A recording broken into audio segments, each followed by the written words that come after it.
రాత్రిపూట ఆకాశం వైపు చూసినప్పుడు మిలమిల మెరిసే ఆ లెక్కలేనన్ని చుక్కల గురించి ఎప్పుడైనా అనిపించిందా? అసలేంటివి ఎక్కడివి అని.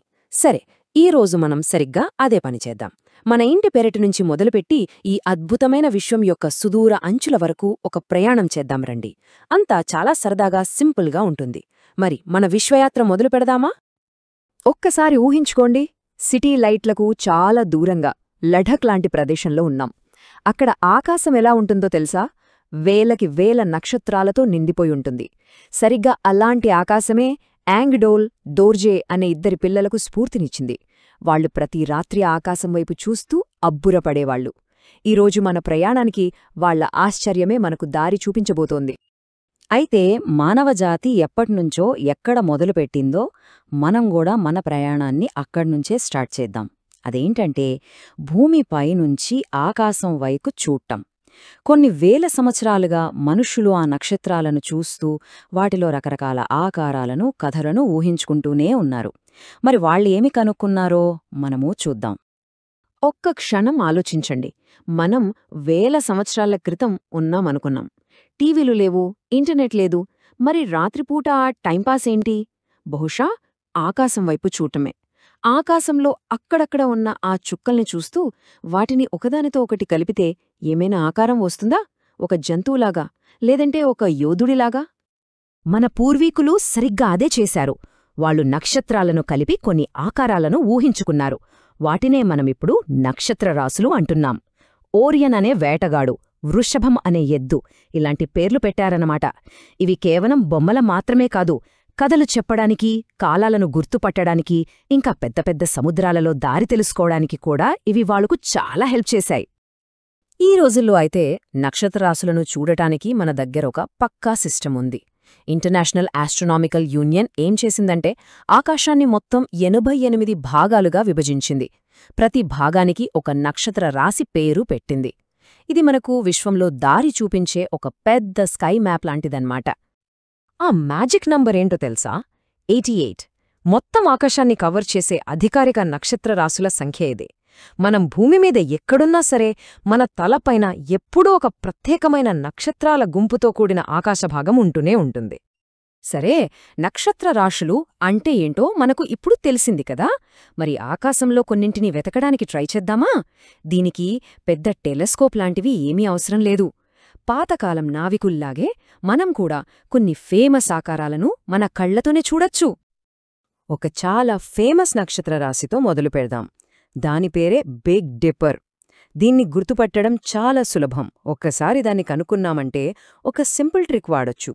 ఆ డిప్పర్ కప్పు చివరన ఉన్న 2 నక్షత్రాల నుంచి ఒక లైన్ని థంగా పైకి ఊహించుకోండి. అంతే, ఆ లైన్ మిమ్మల్ని నేరుగా ధ్రువ నక్షత్రం దగ్గరికి తీసుకెళ్తుంది. కొన్ని వేల సంవత్సరాలుగా ప్రయాణికులు ఉత్తర దిక్కును కనుక్కోవడానికి ఈ సింపుల్ టెక్నిక్నే వాడుతున్నారు. ఇంకో ట్రిక్ కావాలా? అయితే ఓరియన్ వేటగాడిని వెతుకుదాం.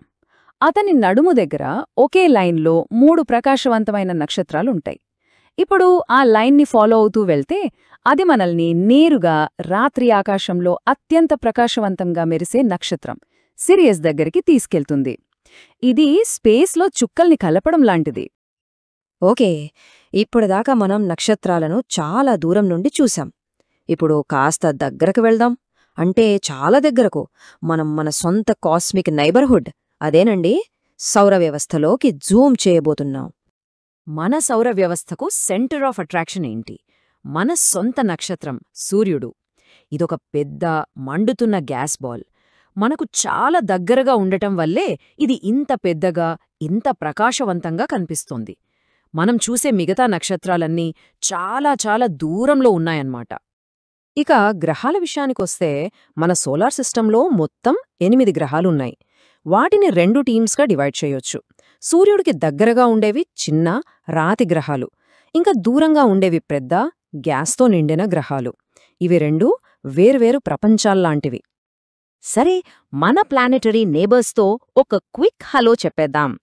సూర్యుడికి అతి దగ్గరగా ఉండే బుధుడు, ఉదయపు నక్షత్రం అని పిలిచే శుక్రుడు, మన అందమైన భూమి, రెడ్ ప్లానెట్ మార్స్, మన సిస్టంలోనే అతిపెద్దదైన బృహస్పతి, తన రింగ్స్తో అద్భుతంగా కనిపించే శని, పక్కకు తిరిగి తిరిగే యురేనస్, ఇంకా అందరికంటే దూరంగా ఉండే నెప్ట్యూన్. ప్రతి గ్రహానికి దాని సొంత స్పెషాలిటీ ఉంది. కాని ఆగండి, కథ ఇక్కడితో అయిపోలేదు. సూర్యుని చుట్టూ తిరిగేవి గ్రహాలు మాత్రమే కాదు, మన సౌరవ్యవస్థలో బోలెడన్ని రాళ్ళు, మంచు ఇంకా ధూళిగూడా ఉన్నాయి. ఇప్పుడు మనం మరికొన్ని కాస్మిక్ ఆబ్జెక్ట్స్ని చూద్దాం. ఫస్ట్ మనకు చంద్రులు ఉన్నాయి. ఇవి గ్రహాల చుట్టూ తిరుగుతాయి.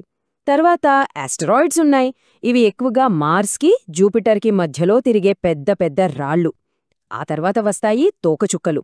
ఇవి దుమ్ము, మంచుతో కూడిన పెద్ద బాల్స్. సూర్యుడికి దగ్గరగా వచ్చినప్పుడు వీటికొక అద్భుతమైన తోక వస్తుంది.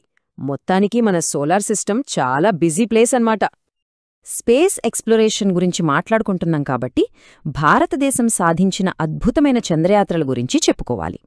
2008లో చంద్రయాన్ 1తో మొదలుపెట్టి 2023లో చంద్రయాన్ 3తో చంద్రునిమీద విజయవంతంగా ల్యాండ్ అయ్యే వరకు చంద్రుని రహస్యాలను తెలుసుకోవడంలో భారతదేశం ఒక కీలక పాత్ర పోషించింది.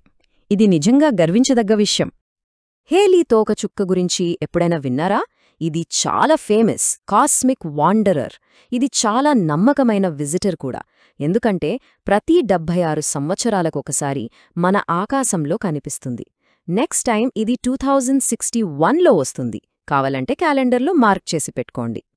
సరే, ఇప్పుడు ఫైనల్గా మనసు బ్లాంక్ అయ్యే ఒక జూమ్ అవుట్కి రెడీ అయిపోండి. మనం మన సౌర వ్యవస్థను చూశాం, కాని ఈ పెద్ద విశ్వంలో ఇది ఎక్కడుంది తెలుసుకుందాం రండి. మనం ముందుకు వెళ్లే ముందు ఒక పదాన్ని అర్థం చేసుకుందాం: గెలాక్సీ. సింపుల్గా చెప్పాలంటే గెలాక్సీ అంటే కొన్ని కోట్ల నక్షత్రాలు, గ్యాస్ ఇంకా ధూళితో కూడిన ఒక పెద్ద సమూహం. ఇవన్నీ గ్రావిటీ వల్ల కలిసికట్టుగా ఉంటాయి. ఇవి చాలా చాలా పెద్దవి. మన సౌర వ్యవస్థ పాలపుంత అనే ఒక పెద్ద గెలాక్సీలో ఒక చిన్న భాగం మాత్రమే. మన పాలపుంతలో 100 కోట్ల ఇతర నక్షత్రాలున్నాయి. దీన్ని ఒక పెద్ద సిటీలా ఊహించుకుంటే మన సోలార్ సిస్టమ్ ఆ సిటీ శివార్లలో ఉన్న ఒకే ఒక్క ఇల్లు లాంటిది. ఇక్కడే అసలు మైండ్ బ్లోయింగ్ విషయముంది. మన పాలపుంత గెలాక్సీ ఈ విశ్వంలో ఒక్కటే కాదు, మనకు కనిపించే విశ్వంలోనే 100 కోట్ల, బహుశా లక్షల కోట్ల ఇతర గెలాక్సీలున్నాయి. ప్రతి గెలాక్సీలోనూ మళ్ళీ కొన్ని కోట్ల నక్షత్రాలు. ఈ స్కేల్ని మనం ఊహించుకోవడం కూడా చాలా కష్టం. కాబట్టి ఇదంతా చూశాక మనకు ఒకే ఒక పెద్ద ప్రశ్న మిగులుతుంది: ఇంత పెద్ద విశ్వంలో లెక్కలేనన్ని నక్షత్రాలు, గ్రహాలతో మనం ఒంటరిగా ఉన్నామా? సమాధానం ఎవరికీ తెలీదు. కాని దాని గురించి ఆలోచించడం ఒక అద్భుతమైన ఫీలింగ్ కదా. ఇది మనల్ని భవిష్యత్తు గురించి కలలు కనేలా చేస్తుంది, ఇంకా ఎక్స్ప్లోర్ చెయ్యాలనే ఆసక్తిని పెంచుతుంది. ఈ ప్రయాణంలో నాతో పాటు వచ్చినందుకు ధన్యవాదాలు.